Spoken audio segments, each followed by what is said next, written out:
Good morning, good evening, good afternoon, everyone, and welcome to the 42 Social Club, the best damn social club in the universe.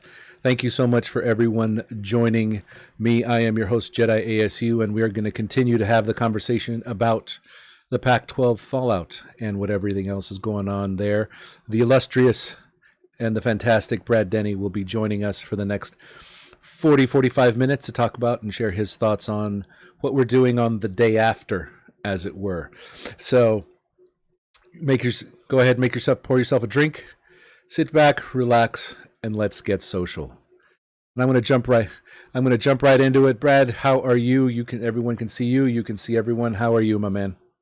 Hanging in there, just like everybody else. This time of this year, just taking it day by day, and we're one day closer to football. That's how I'm looking at it. Indeed, whichever it's either spring or fall, but we'll definitely talk about that in the coming moments. But what are you drinking something, by the way? I am from our local brewery, Goldwater, the P40 War Hop. We were just talking about that. I absolutely Yeah, adore that can. I adore double that can. hazy IPA. Great beer. Yeah, as you mentioned, the cans a nod to the old P40 Warhawk. That's Nice so plain. cool. So cool. I'm drinking water. Although maybe I'll pour one out when I talk with Ralph in an hour. All So. right, well, I'm off tomorrow, so I might have another one. Oh, that's nice. Did you just take the day off, or is it like a heat day instead of a snow day? They should, they really should. They close schools and everything down for like snow. They should have the inverse for us. Heat. Seriously. Oh, I've heard that it's pretty awful there. So that's so. Day after, as you probably I heard you chuckle before I brought you on, but how you feeling now that we've lived in a post non football 2020 era? How you feeling today? It was interesting because it's we've been talking you and I, and of course, this decision just felt inevitable for the last few months. That Right. as much as everybody wants football, that just you're waiting for it, you're waiting for the final blow to land, and then even when it finally did, it still stung just Yeah. because uncharted terrain, and like we live for college football, as fans, as media, as people who just it's part of our lives, and to What, you have weren't that. rooting against the football season? Well, I'm sorry. You weren't rooting against the football season since you're media? Oh, that is the dumbest thing there. That's another whole other tangent. But yeah, um, no, it's just to have that part of our lives just officially be yanked, Right. even though it's for the greater good, and probably as we'll probably talk about it. But yeah, it's the day after. It's just kind of it's weird. Feels like just kind of another day, and it's feeling a little weird right now, just because you're not covering fall camp or all Right. that news. But I think once it really the air starts to chill a little bit, and it's fall Saturday, and Yeah. the hell's going, then I think that's when it's the real knockout blow is going to come. That's it, right? Because it's definitely the routine, right? I'll be excited to see what kind of the routine is going to be come Thursday, Friday, and even Saturday morning when it's nice and cool. When I'm just like, okay, what am I supposed to do now? Where's my Tuesday action? Yeah, exactly. It's like, okay, I don't know what I mean. I take Monday off. I get some action on Tuesday. Wednesday is off, and then Thursday it's back into it again.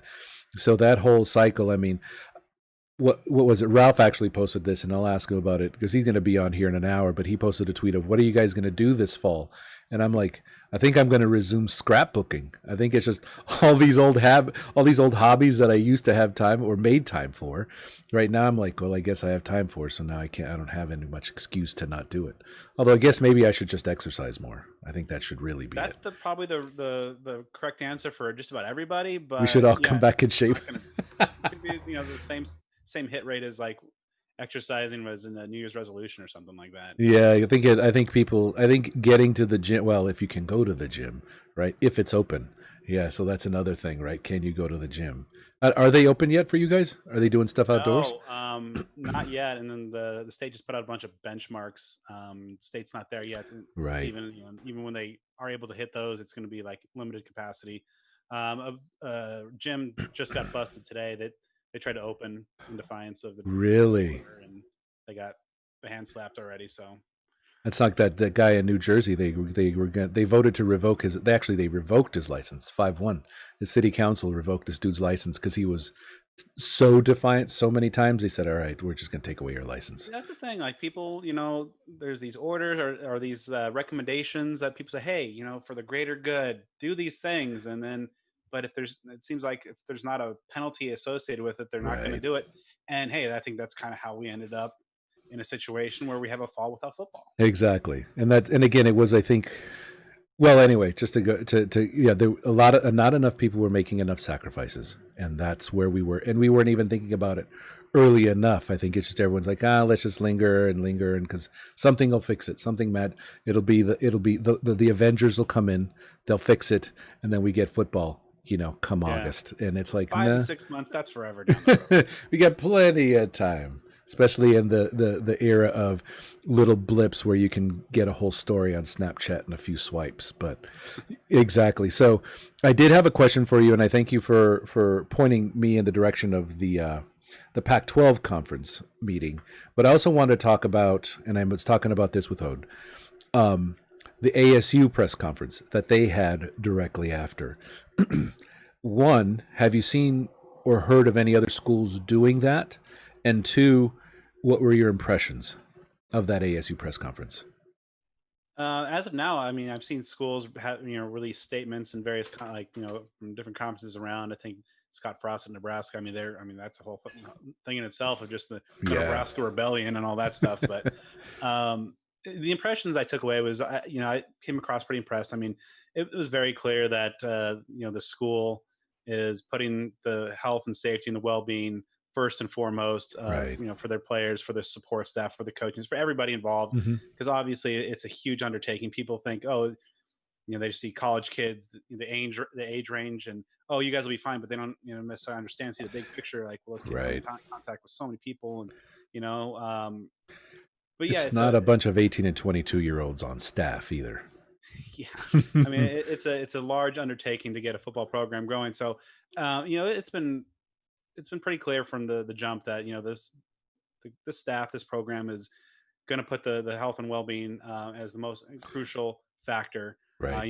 When I talked to Nolan Matthews several weeks ago, when just right after the first week of the voluntary workouts on campus had Hmm. resumed, and I asked him, what his thoughts were, how's the staff approaching this, and he said that the players have the full utmost confidence in Good. Herm Edwards and determining what's in the player's best interest, and if Herm deems it safe to play, that they would happily do that. If he says it's not in a good spot, then they would respect the decision. Know that it's Right. as disappointing as it would be to not play.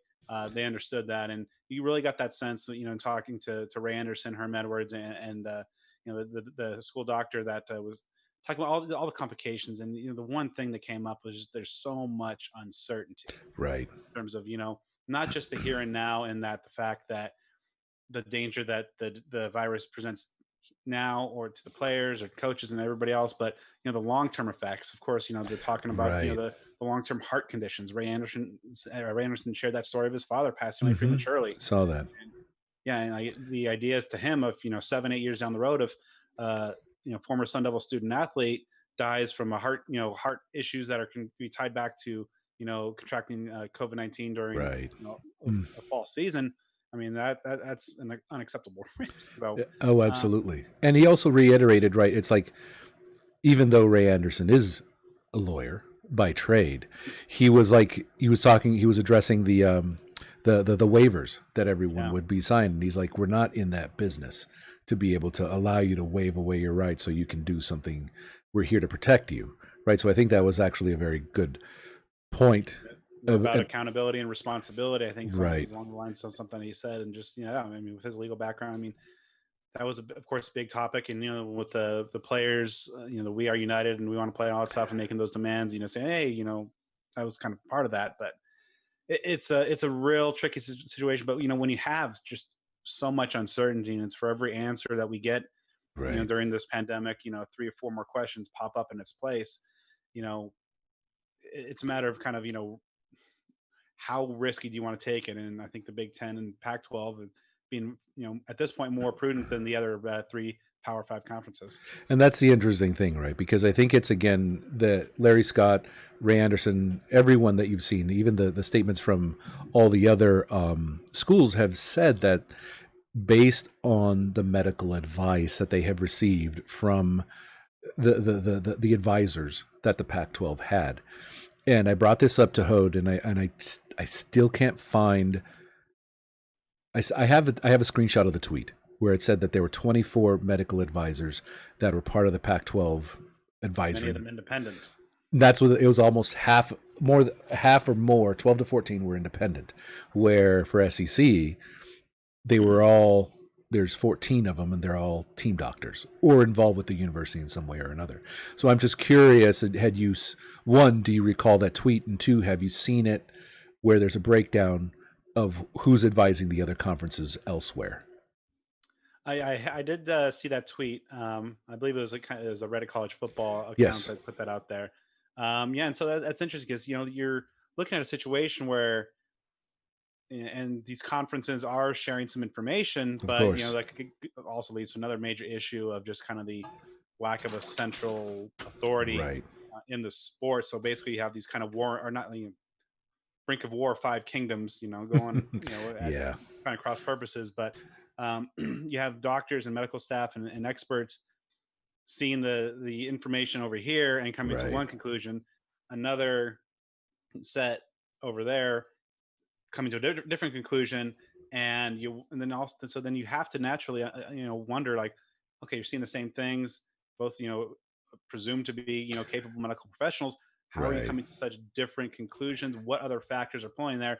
And so then you wonder like, okay, if there was all an affiliation with schools there, whereas on the other side, on the Pac-12 situation, a lot of them are independent and just are trying to give the best, most prudent medical Right. evaluation. Right. It's such a weird gray, borderline kind of gross area that you wonder if some of these people are putting the almighty dollar before the safety and well-being and health and lives and potentially of Right. student athletes and coaches and support staff. And that was interesting. I think that's an interesting position where the ACC and the SEC have put themselves in, right? Because I think there was a doctor from Duke that tweeted out that, hey, you can play football, and this is how I foresee it to be possible. I don't think I saw any details as to how, right? He just said it is possible. SEC really hasn't been saying anything other than we're just maintaining the course and we're going to continue to play.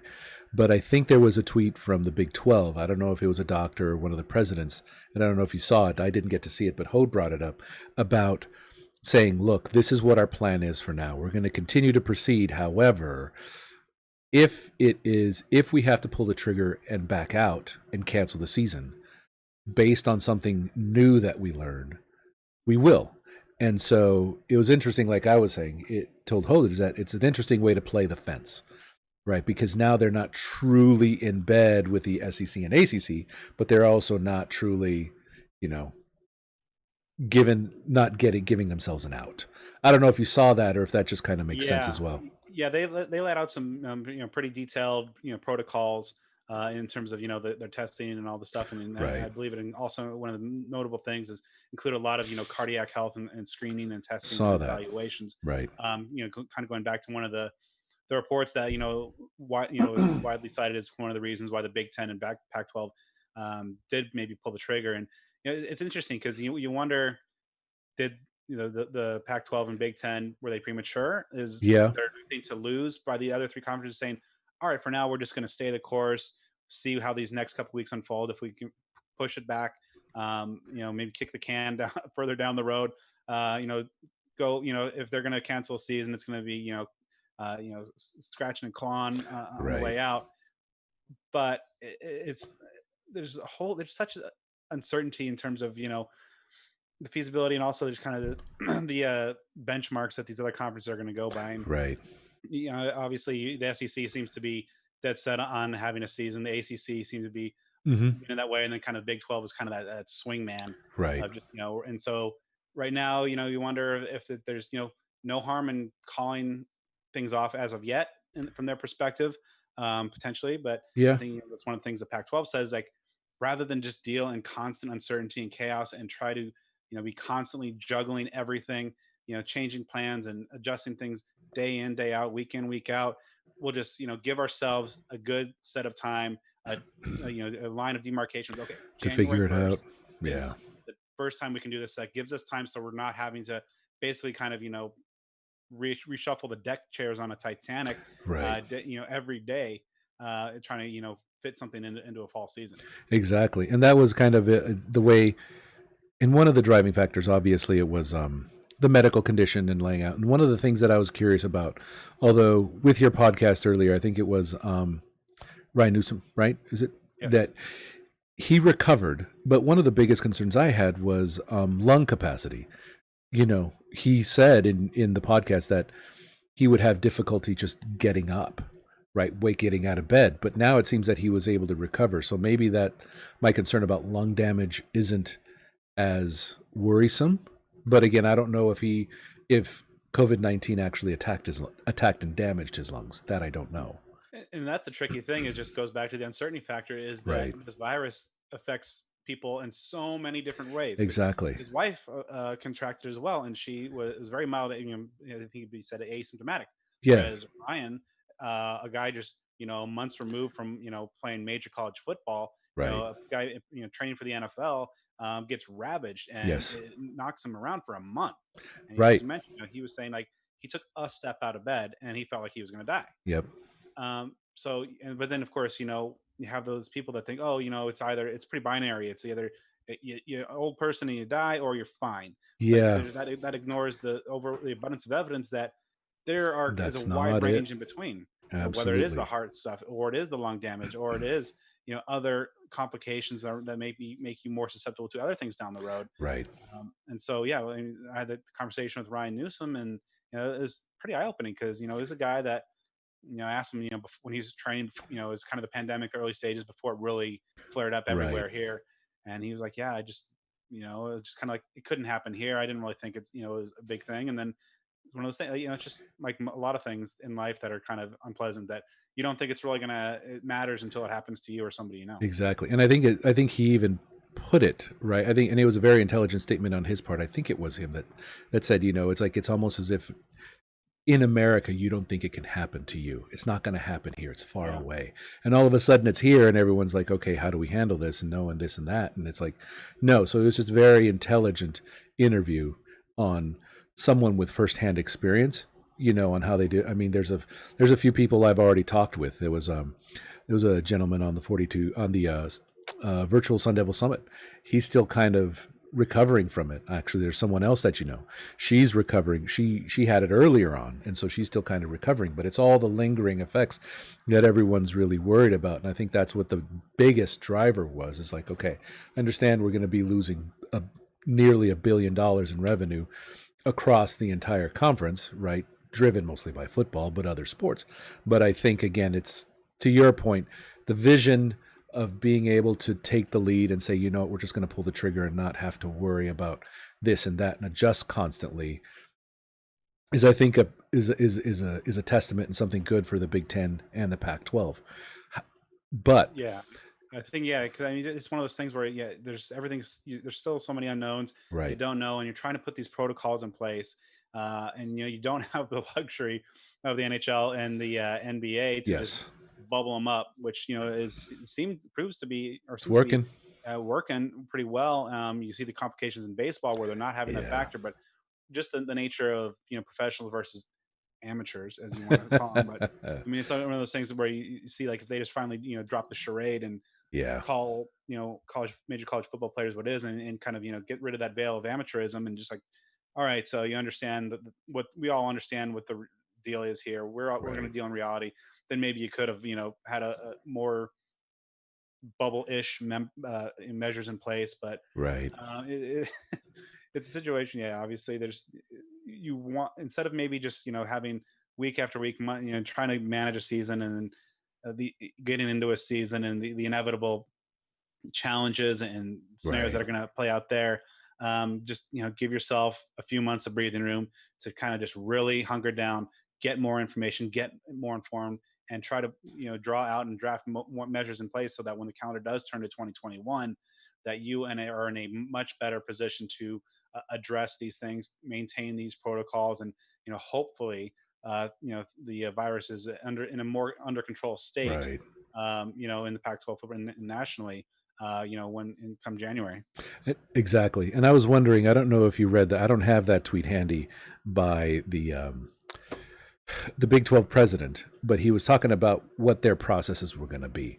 They were going to test with some frequency. They were going to go ahead and make sure that things were available. I don't know. I'm trying to dig that one up. I can't find it readily. But did you see that tweet? Because I mean, it was rather detailed, and it kind of made sense. But I wasn't sure if it was something entirely that they could Yeah, I mean, it pull was off. something that seemed very prudent. Like if you are gonna attempt a college football season in the middle of a pandemic, that's still very much Right. widespread. I mean, these are the measures that, given the certain restrictions you have just by the nature of college football Right. and the NCAA and member institutions and all that, yada yada yada stuff.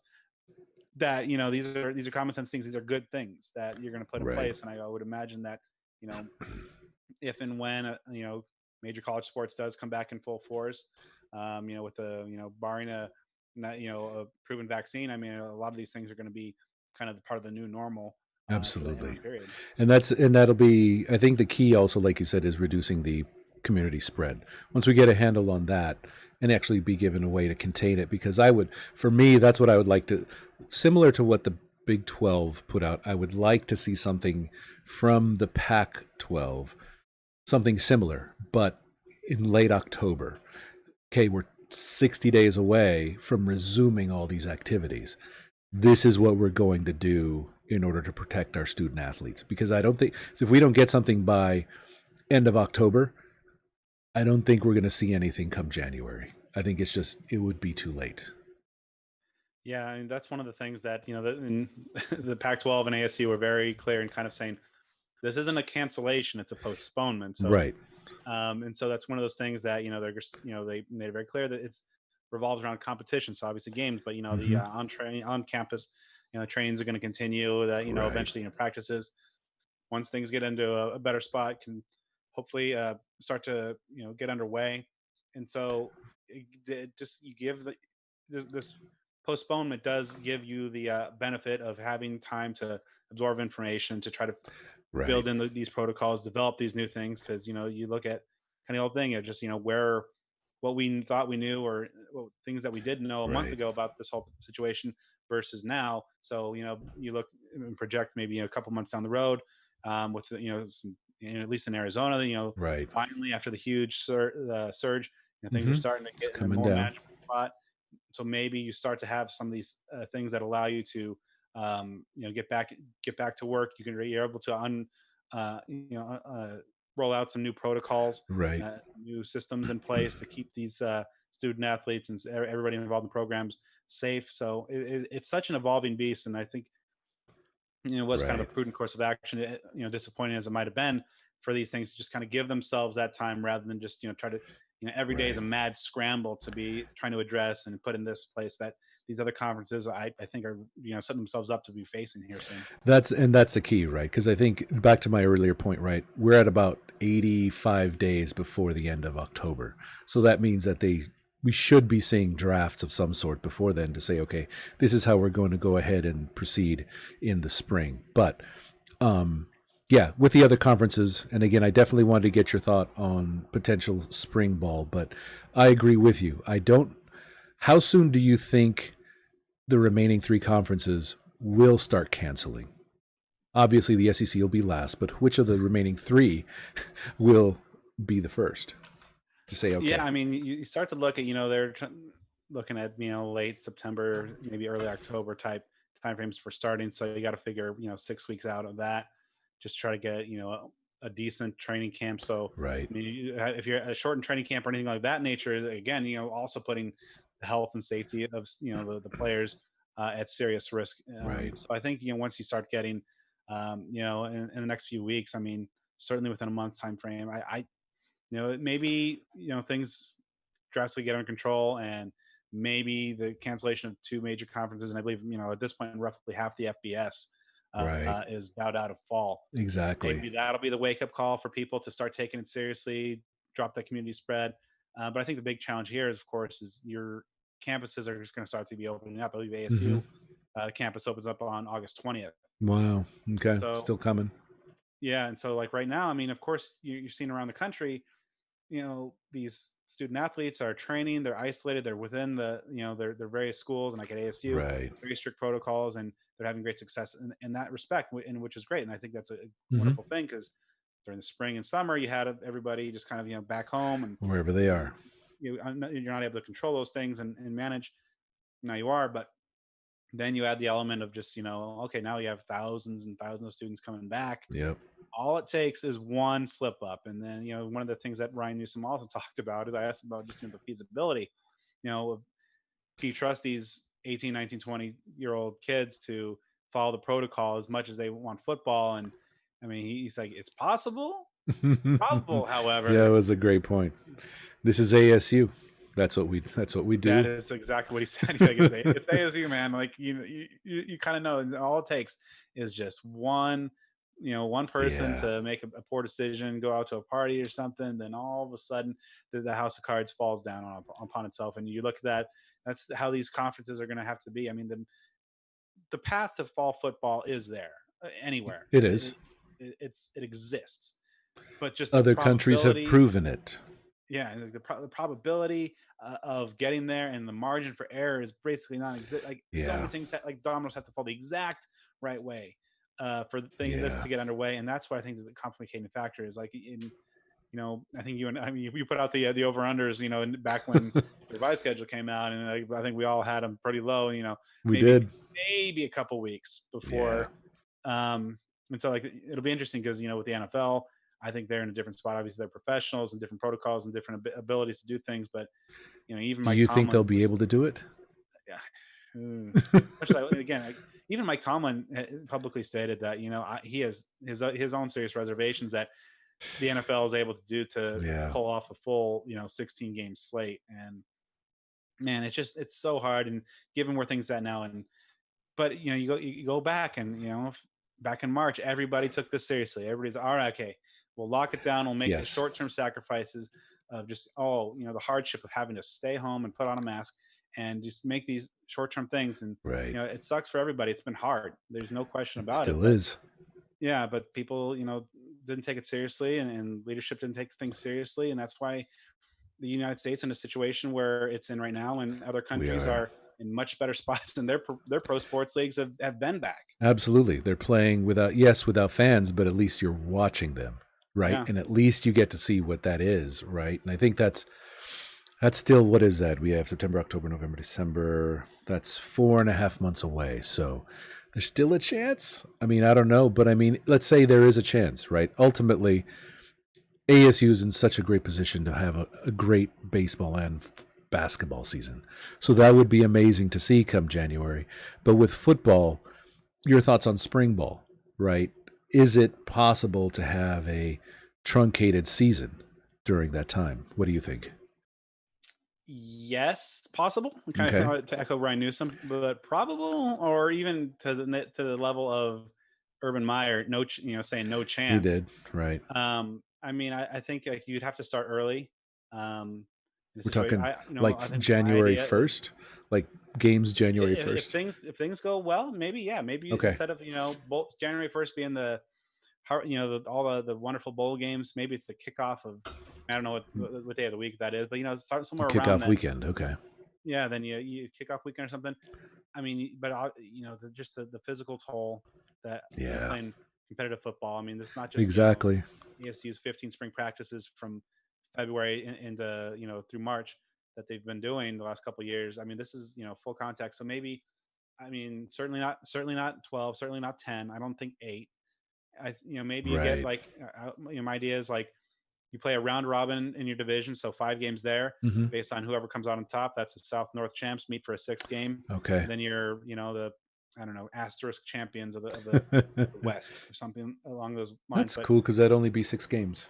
yeah, so it's manageable. You're playing within your geographic footprint, just the Hmm. South versus the North, so that kind of minimizes travel and situations there. Obviously, you'd have a disparity in terms of home road. Heck, maybe they get to a point where they can play them like and maybe kind of do like a bubble situation. Maybe Right. play some in the Coliseum, play some in Sun Devil Stadium. I don't know because the weather-wise, I mean, because you don't obviously don't maybe necessarily want to play in Salt Lake or Boulder No, come January or something like that. exactly. But yeah, so I don't. But I just in general, I mean, if there is, it's got to be a shortened situation like that. But I just think that as much as we would like that, Yeah, it's kind of a bad idea. I think that just I think Ralph had a good point on the Pac-12 Apostles podcast of just and it's a term that I like. Just basically the whole country needs to take a red shirt. Just this year, absolutely. just Yes. it sucks. We all want to play. We all want to see them play, but just with so much uncertainty, so many the various things, so much new information, so many questions that are still critically unanswered. Still out there. You'd hope that Absolutely. in a year's time or 8 9 months time, that things are much in a much better situation, much greater handle on it. We Right. have protocols strictly in place that have known to work, rather than just try to figure things out on the fly and try to Yeah, uh, put out a fire and then another one starts behind you. So I don't know. I'm all as much as I very much want football, just like everybody else. exactly. Just you got to be able to do it in the right way. Absolutely. Right. And I think that's what everything is. I think that's what everything and everyone is trying to figure out. How do we do it right? And I think that's kind of my my intrigue with the SEC and ACC pushing so hard, because it'll be because regardless of what happens, whether there be deaths or people just get sick or there's forfeitures or cancellations, the data is going to be very interesting to see what we're getting out of it. I just don't want it at the expense of people's lives, right? And it's just, do you think the SEC and ACC have to play now because they are pushing so hard, or is that just an impression saying they are still pushing hard for a season? Well, I saw some like statements come out today, like SEC commissioner put out a statement today, and it's all saying that we're health and safety first. I think they've given themselves ample wiggle room, and I think no one's going to fault them Okay, for oh hey we want to play, we want to excuse me, we sure. want to explore all of our options and exhaust all our options before we say okay where it's just not feasible, Right. it's not safe. I don't think anybody's going to paint them into a corner. I think maybe some fans, those types, but Of um, course, there'll always be those. yeah, those fans like only if only a couple people die, that's fine. Just give me my football. Come on, man. But no, I think that they're not monsters. If they realize that it's just too much of a beast, and they can't do it in the right way, Right. and then of course the big thing that everybody talk about is the liability. I mean the lawyers and the threat of lawyers kind of dictates that how things go.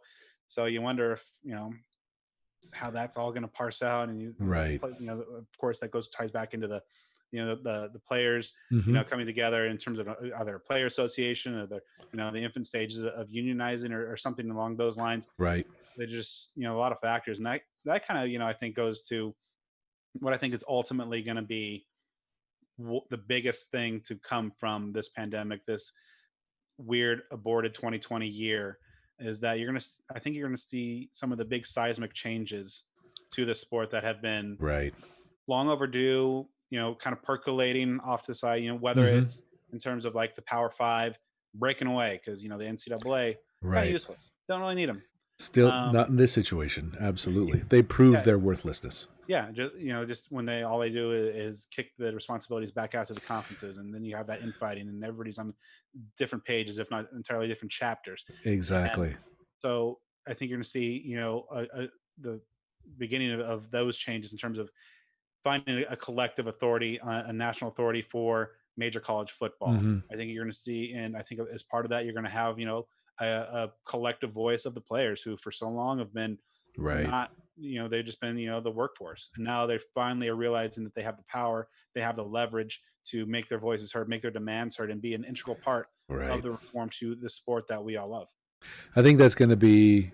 It's always need. You always need some sort of shakeup, and it's a brilliant timing, regardless, because even if the season is canceled, the sentiment by the players is not gone, and they're going to continue. And even those that leave are still going to push and drive for it, right? Because they still not necessarily have a lingering opportunity to capitalize on their likeness. But it's really now it's like, okay, now we're helping you, those that have come after us, to continue to grow and make that a reality, right? And help you make it happen. So I think that's why I'm so excited to kind of see that. But I'm actually equally excited because I can't wait for the NC2A to go away too. Yeah, it kind of goes back to that Office Space thing. Like, what would you say you do here? Like, just they're kicking everything back, and just I mean, there's ad nauseum, you know, Right. everything anybody can cite in terms of the problematic The nature this and the that, and of it's the like, NCAA. So, I mean, maybe this is just kind of the watershed moment that, yeah, everything sucks and things have bottomed out in a sense. But, 5 years down the road, we look back to this and be like, okay, this is where the time where important decisions were made, voices began to be heard that helped to get college football back, but also right. back stronger and in a better position than it was before. But also taking accounting, it's the Ralph receipts, taking into account who didn't do anything, who didn't speak up, who deferred responsibility, who said, "You guys take care of it," right? That's good. That's actually the worst spot to be in too. So, yeah, that's I can't. It's an exciting time. It sucks, but I think it's just what we're going to see is going to be very exciting from this. Question for you though: what has been your top one or two fan complaints you've received since the Pac-12 canceled the season? I mean, I think that the ones that bothered me the most are just the the variations and the riffs on and I've seen a lot of tweets towards players. Like I get Mm, tweets Jaden Daniels, and he's like, "You're fine.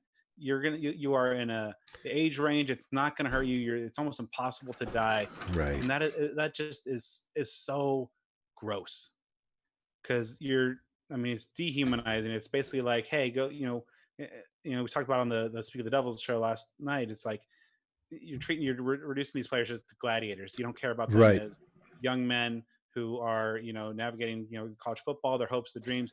Young The rest of their people, lives, yeah, scholars that they're working towards a degree and all this stuff. Just you're reducing them to like, hey, go take this risk for my amusement because I'm inconvenienced by the lack of football. So it's exactly. like, man, like Mm, we all want this, but you don't want them to put. I mean, obviously, there's an inherent risk into of playing course, football, but when you're talking about a deadly virus that's killed 160,000 Americans and God knows how many worldwide, there are certain things that are bigger than football. right.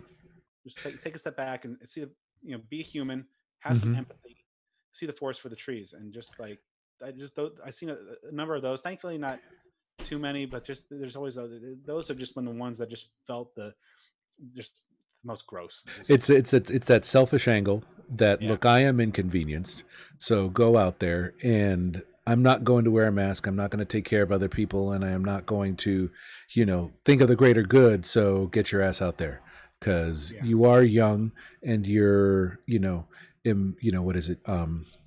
Not I guess impervious or whatever it is to anything else that's out there. So you can for my benefit, and I think that's one of the things that we've been watching yeah. a Same lot type of of. people. Yeah, same type of people that get video taped on someone's phone, throwing a tantrum at a grocery store because Because they they don't don't want to want follow to. mask policy. I don't want to. Exactly, exactly. So, do you? I guess it's a matter of time, right? Because last night, it was some buyer's remorse. Listening to ACC and SEC, and even the Big 10, 12. It's like, man, maybe we didn't make the right decision. What happens if they do? What if those three conferences do proceed forward and have successful football seasons? Right then, what's Wonderful. that? And I think that's the case, right? Then they're able to prove something out, but it's just Then follow that template. whatever they did, right? So Right. it's a matter Yeah, of proving it out. and then hey, for us, we get a fall football season that we can just watch and enjoy, and then come spring, hopefully, if they were able to show us the way, show the Pac-12 and Big Ten the way, Right. then we get spring football too. Hey, Absolutely. we'll take it, man. That's interesting too, because what happens if they do prove it out and it starts working come end of September, and then the Pac-12 says, "Okay, first game is, you know, October 31st. I'd be down. Okay, sure. Why not?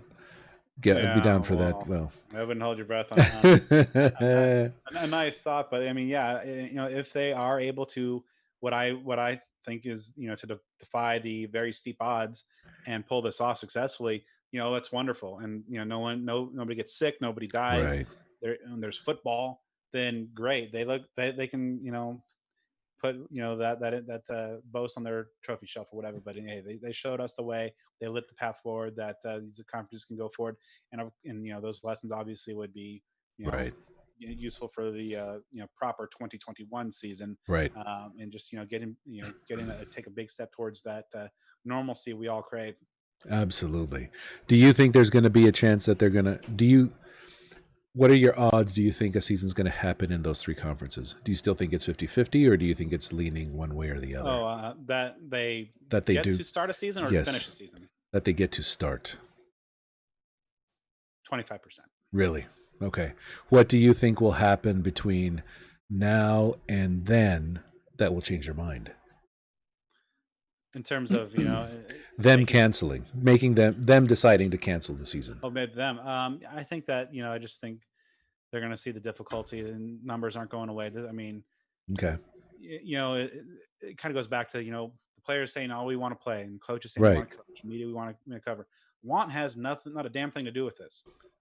I mean, the virus is in control, and we want all these things, but there are certain things that no matter how hard we're trying at this point, given the circumstances, given the big Right. hole that the country has put itself into, and even like specifically to in a sporting sense, there's just sometimes the want isn't enough, and sometimes you just gotta Exactly. take your L, um, Right. take those lessons from that situation, and try to come back stronger. And so I think that reality, and I think a part of what those three conferences are doing is just maybe they didn't feel pressure to make the decision. Maybe they didn't want to be first, but Okay. kind of like with the Pac-12, you talked about at the top, there's a sense of inevitability that you might Right. want to just try to delay. Maybe it's you're stuck in one of those five stages of grief, but maybe I think ultimately everybody's gonna get to that acceptance phase. Yeah, and I think that's just a matter of when. So I don't. It's always dealing and going through those different emotions, especially because now it's actually very interesting because I expect, and I know we're coming up the top of our session, but it's going to be interesting now. Is the next few weeks of college football news going to be quiet since Big Ten and Pac-12 have made their decision, and the ACC, SEC, and Big 12 are like, okay, we know what we're doing now. We're just going to move forward. Yeah, I mean, it could be. I mean, there's a lot of information that's coming in, and you wonder if they're going to course correct, and they've given Right. themselves some time, but that time is not tremendous. So I mean, the clock is ticking for them. Yeah. You just can't put it on inevitably and just like, okay, week before, okay, now we're definitely going to have a season. Like, this requires a lot of forethought, a lot of preparation, a lot of training, and I think the reckoning's coming, and I'd love to see them pull it off and to succeed and to have Yeah. football and get everything. And there's a lot of those G5 conferences that some of the bet maybe my preferred football in college. Those Right. G5s. I mean, hey, I got Tulane right now. That's right. Um, well, That the angry wave with the angry yeah. wave. To see some of those guys, those teams get out there and play, and they're taking those leads. But just it's just so tough, and the margin for error is so small, if not Yeah. completely gone. That There I really mean, is no margin of error, to be honest, right? It's like you're doing everything right or you're not, right? yeah, And if you don't, then you're doomed. can a like an SEC have like a St. Louis Cardinal situation where Right. the team gets a team gets sidelined for you know 3 weeks? I mean, that's gonna all of a sudden, like, again, it goes back to the delicate house of cards, like one little thing, and then all of a sudden things might be collapsing in on itself. It would be interesting to see because if they're doing the right testing, then they would say, okay, test everyone. Now we know who's positive. Everything that's negative, get out there and play, right? Regardless if you're a walk on, you're going to play so the game can That go well, then on. you get the whole like contact tracing issue. Like Yeah. that player most likely has come into a lot of, and then those people got quarantined. And all of a sudden, those that depth, that SEC depth that they like to talk about, certainly gets put to the test and push the breaking point. Jesus Marimba, could you imagine if Alabama had to forfeit a game? Oh my goodness. That would be the talk of the town. People wouldn't know what to do with themselves. Shout out to Ralph. I know you are up next, and I apologize. The Pac-12 canceled. I apologize for breaking that news to you. But at least you found out on the 42 Social Club with me and Brad, your dear friends. He'll probably talk about it on his 4-star podcast. That's right. Also, always watch and listen. I should say listen, since I'm a video podcast, but always listen to Pac-12 Apostles, the 4-star podcast. They get that 5th star if George didn't hate chocolate and peanut butter. Like, honest to God. You got to give that one a listen. And a year full of bad takes. Come on, George. It's fantastic. Going back and forth. It's a great back and forth, so definitely give them some love. Definitely listen to the latest Speak of the Devils. I know you and we have some plans for I guess we'll call it off season, or I don't know. I'm not entirely yet ready to call it canceled. Mirror season, Mirror Universe season. Yeah, we're coming up with something, so you guys will not be without, but we will be making anything else to plug, my man. No, just there's a lot of good. This week's been pretty active. I dropped a new podcast every week. Got sit down series episodes. Just dropped tonight. Caleb Christopher. Okay. So talking some hoops. Saw that. Good stuff there. Kyle Soley. ASU's linebacker. Really recommend everybody listen to Ryan Newsom. Yes. Somebody who battled the disease, toe to toe with the virus, and also has perspective in terms of from a player's perspective about feasibility of doing these things, how ASU operates in the inside. So I think that was really really valuable insight that I think he brought to anybody who's trying to understand or maybe thinks that as Ryan did, that somebody in his age range and physical condition is has nothing to worry about, because that's certainly not the case. No, peak physical condition, and to go through all that it is quite the story. I'm glad he came out of it, and it sounds like that's what's happening with particular age groups and so forth. But yes, it was an outstanding interview. So also a great podcast yesterday. I was able to listen to that in preparation of our shows. So yeah, it was yesterday, like Ralph was saying, the mood yesterday was a hell of a lot more somber than today. Still somber, but still. Yeah, if Joe and I kind of has a group therapy session on Speak of the Devils, just for kind of mourning the season, looking at all the factors and stuff like that. So if you're feeling a little sad, we were sad too. Come on, let's be sad together as we move forward, and again, one day closer to a football season at some point. Exactly, and I came up with the term, not off season. It's the non-season. The non-season, okay. So we got stuff for you during the non-season. If we've ever, I'm going to have to hashtag that now. But I appreciate you. All the best to Paige. Can't wait to see. I'm glad I can see you, but I can't wait to break bread with you and Paige and everything else. So I'm glad everything is going well. You guys are safe. Hopefully Winston's okay. And hopefully the rest of your family is okay. So we'll definitely talk about that as well. The cat is better. Yeah, those pet visits are not cheap, man. They are not cheap at all. But I'm glad he's doing well. Again, everyone, thank you for joining in. We're gonna go ahead, Brad. Stay on the Zoom call for a little bit, but we're gonna go ahead and shut this one down, and I'll restart another one, and we're gonna have the himself, Ralph Amsden, on the line, and we're going to continue this conversation. So thank you, everyone, for joining. Thank you, Brad. We appreciate you. Amanda Keems shouted Brad Denny all the way from the start. Wait, she still exists? She's love to see her. Absolutely. She's always out there in some form or another. So it's always good to see her on the show as well. So exactly. Cheers and salud. So again, thank you, everyone. Thanks for joining part of this. Enjoy that beer. And then, talk in a few more minutes.